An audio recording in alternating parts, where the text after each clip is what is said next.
اچھے لوگ کبھی تعریف کے محتاج نہیں ہوتے، کیوں نہ کہ پھولوں کو کبھی عطر نہیں لگایا جاتا۔ کسی کی تہجد بھی کام نہیں آتی اور کسی کی قضا بھی قبول ہو جاتی ہے۔ ہم لوگ نیک بننا نہیں، صرف نیک دکھنا اور نیک کہلانا چاہتے ہیں، اور یہ منافقت کا سب سے اعلیٰ درجہ ہے۔ سجدے کی خوبی یہ ہے کہ ہم فرش پر سرگوشی کرتے ہیں اور وہ عرش پر سنی جاتی ہے۔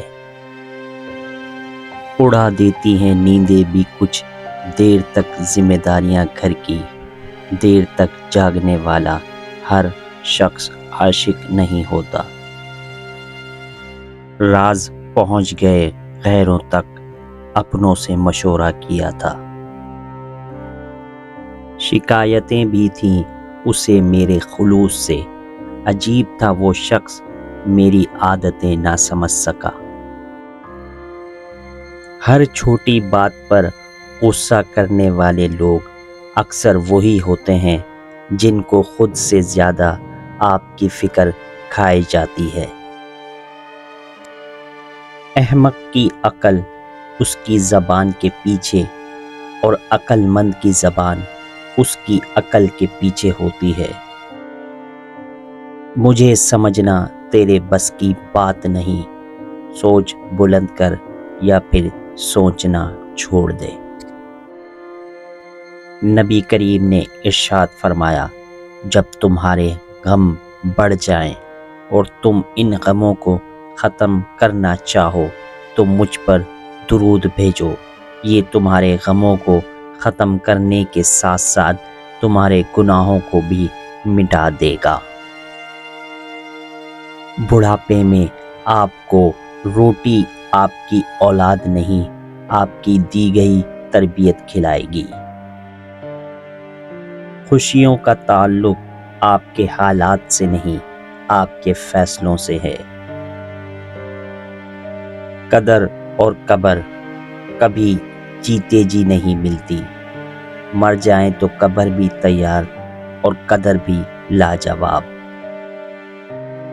وہی مرد نایاب ہوتے ہیں جو غصہ میں بھی عورت سے بات کرنے میں تہذیب نہیں بھولتے۔ 3 لفظوں کا عشق رہنے دیجئے، 4 لفظوں کا نکاح کیجئے۔ عادتیں نسلوں کا پتہ دیتی ہیں، ماتھے پہ کسی کے کچھ نہیں لکھا ہوتا۔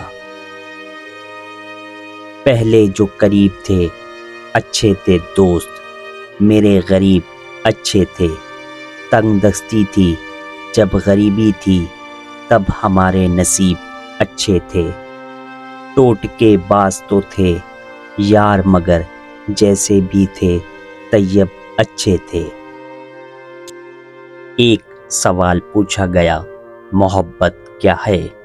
جواب یہ دیا گیا کہ جب انسان بہت ہی گہری نیند میں ہو اور اس کے کانوں میں اذان کی آواز آئے اور وہ اپنی نیند کو چھوڑ کر اللہ کے لیے نماز پڑھنے کھڑا ہو جائے، یہ سچی محبت ہے۔ ہر کامیاب شخص کے پاس ایک تکلیف دہ کہانی ہوتی ہے، اور ہر تکلیف دہ کہانی کا انجام کامیابی ہوتی ہے۔